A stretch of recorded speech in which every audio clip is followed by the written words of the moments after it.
Hello विद्यार्थियों, आप सभी को मेरा नमस्कार। मैं पूजा पांडे।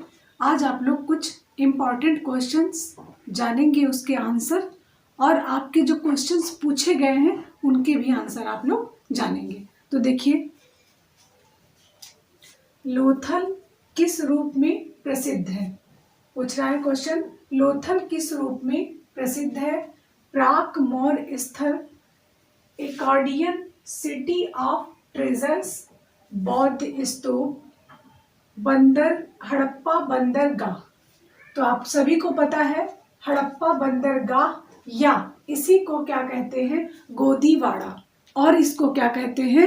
गोदीवाड़ा कहते हैं, डाक यार्ड कहते हैं, या बंदरगाह कहते हैं। कभी भी क्वेश्चन अगर आ जाए कि बंदरगाह कहाँ के लिए प्रसिद्ध था या लोथल किस लिए प्रसिद्ध था, तो हड़प्पा कालीन स्थल था और यह बंदरगाह के लिए प्रसिद्ध था। बंदरगाह को 3 नामों से, एक डाक यार्ड, एक बंदरगाह और एक गोदीवाड़ा के नाम से जानेंगे।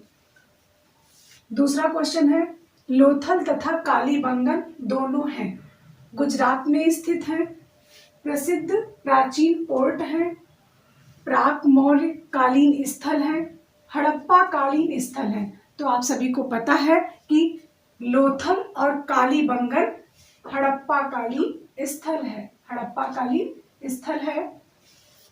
राजस्थान में स्थित समकालीन सिंधु घाटी सभ्यता का स्थल है मोहनजोदड़ो। तो आप सभी को पता है मोहनजोदड़ो पाकिस्तान में है, नो आंसर। हड़प्पा, हड़प्पा आप सभी को पता है हड़प्पा भी कहाँ है? पाकिस्तान में है, होना नहीं चाहिए। आपका आहड़, आहड़ अलनिया नदी के तट पर है और यह कहाँ है? राजस्थान में है। जब चारों आंसर आप अपने आप से दे लेते हैं तो क्वेश्चन वहीं पर बहुत आसान हो जाता है। हड़प्पा से प्राप्त पुरुष नर्तक धड़ किससे बना है? हड़प्पा से प्राप्त पुरुष नर्तक धड़ किससे बना है? चूना पत्थर, बलुआ पत्थर, कांसा, मृड शिल्प। अब मृड शिल्प का क्या मतलब होता है? मिट्टी से बनी मूर्तियों को मृड शिल्प कहते हैं, या टेराकोटा कहते हैं। जो मिट्टी से पका कर बनाई जाती है उनको क्या कहते हैं? टेराकोटा कहते हैं। अब देखिए, कांसे से जो बनी है, तो जो पुरुष नर्तक और पुरुष धड़ दोनों मिला है वो किससे बना है? पत्थर से, लेकिन अलग अलग पत्थर से बना है।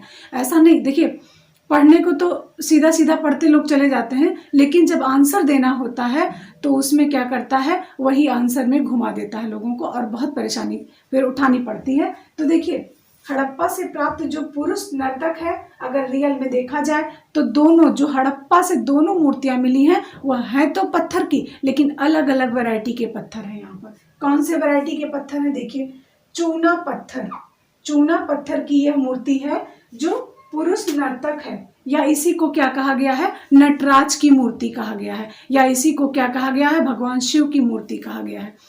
दूसरी बात, जब हम बलुआ पत्थर हम कब लगाते हैं? तब लगाते हैं जब पुरुष धड़ के बारे में सिर्फ बात होती है, जब सिर्फ और सिर्फ पुरुष धड़, तब हम क्या कहते हैं कि यह लाल बलुआ पत्थर, ये किस पत्थर से बना है? लाल बलुआ पत्थर से, रेड सैंड स्टोन, इसको इंग्लिश में अगर आएगा तो कहेंगे रेड सैंड स्टोन से बना हुआ है।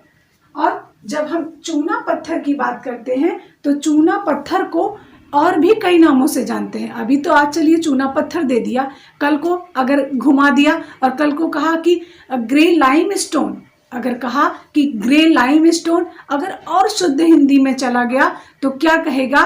तो कहेगा आपका धुमैले घिया पत्थर, धुमैले धिया पत्थर या घिया पत्थर में बना है, धुमैले घिया पत्थर में बना है। और ये सोचेंगे लोग, अरे ये कहाँ से आंसर आ गया, ये तो जानते ही नहीं थे। तो विद्यार्थियों, आंसर देना और पढ़ने में बहुत फर्क होता है, ये जान लीजिए।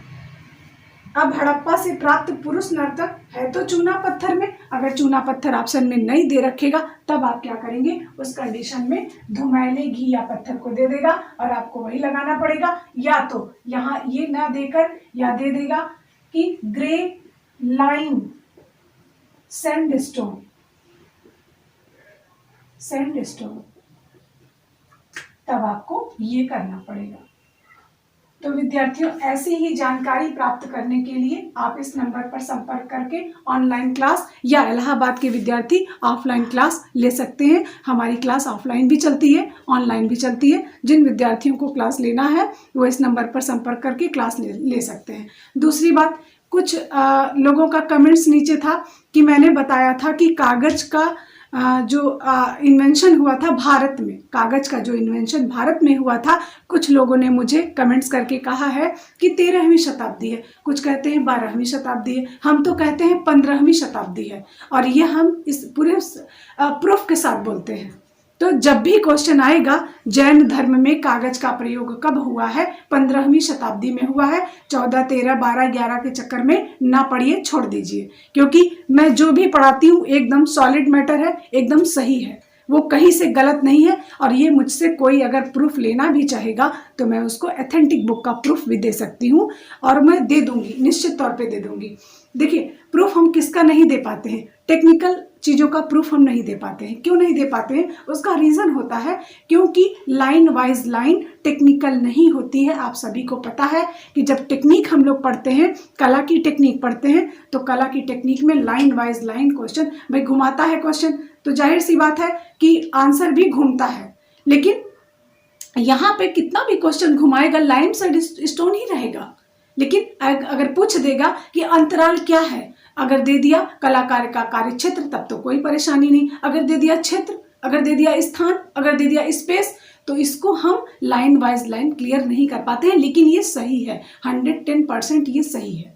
तो विद्यार्थियों, ऐसे ही पढ़ने के लिए, और एक बात, जब आप लोग पढ़ाई करते हैं तो ये समझिए कि देखिए, जैसे मैंने अभी ये पेपर, ये नया क्वेश्चन नहीं है कोई, ये मैंने अपने हाथों से नहीं बनाया है। ये क्वेश्चन आए हुए हैं, कहीं डायट प्रवक्ता में आए हैं, कहीं प्रवक्ता में आए हैं, कहीं असिस्टेंट प्रोफेसर में आए हैं, तो ये सारे क्वेश्चन आए हुए हैं। अब देखिए, यहाँ पर दे दिया है, अभी जिस सॉल्व से आप लोग सॉल्व करते हैं उसी में दे रखा है बलुआ पत्थर, आंसर दे दिया है बलुआ पत्थर, और लोग बलुआ पत्थर करके चले आते हैं।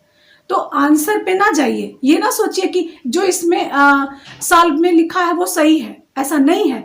मैंने आपको बताया था, फर्स्ट टाइम ही बताया था कि जितना सॉल्व पेपर है सब में, अब ये भी मैं नहीं जानती हूँ कि कैसे गलत हुआ है, लेकिन निश्चित तौर पे गलत है। जब आप सॉल्व करते हैं तो क्वेश्चन बहुत गलत दे रखा है, बहुत आंसर बहुत गलत दे रखा है। इसीलिए आप ये ना सोचिएगा कि जो दे रखा है वही सही है, ऐसा नहीं है।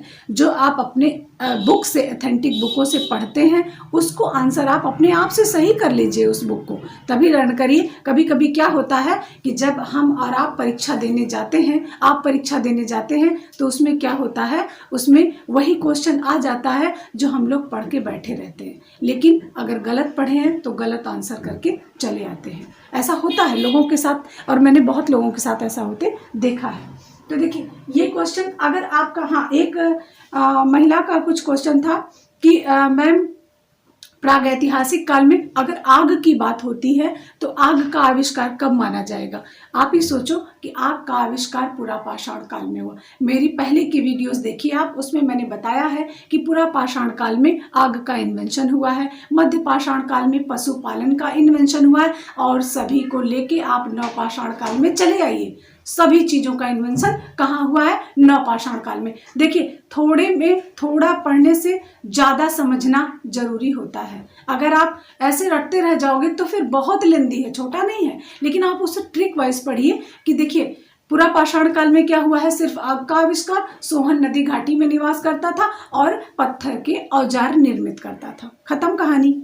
दूसरी कहानी आती है मध्य पाषाण काल में। मध्य पाषाण काल का मानव कैसा था? मध्य पाषाण काल का मानव पहले से कुछ अच्छा हो गया और उसने अपने औजारों को और हथियारों को सुडौल कर लिया, ज्यामितीय रूप प्रदान कर लिया और उसको माइक्रोलिथिक कर लिया, छोटे कर लिया। और क्या किया? सबसे बड़ी उपलब्धि वहाँ की पशुपालन के साक्ष्य मिले हैं और पशुपालन की शुरुआत मध्य पाषाण काल से हो चुकी है। सारे ले दे के जितने इन्वेंशन बचते हैं सब कहाँ हो गए? आपके नवपाषाण काल में। इतना सिंपल वे में पढ़ाना और इतने सिंपल तरीके से समझाने में आपको बिल्कुल देर नहीं लगती है कंपटीशन को बीट करने में। तो विद्यार्थियों, ये आपके जितने क्वेश्चंस हैं ऐसे आप लोग सारे क्वेश्चन डेली का डेली सॉल्व करते रहिए और ऐसे पढ़ते रहिए, आगे बढ़ते रहिए। इन्हीं शुभकामनाओं के साथ हम आपको अपने अगले वीडियो में मिलेंगे। धन्यवाद, नमस्कार।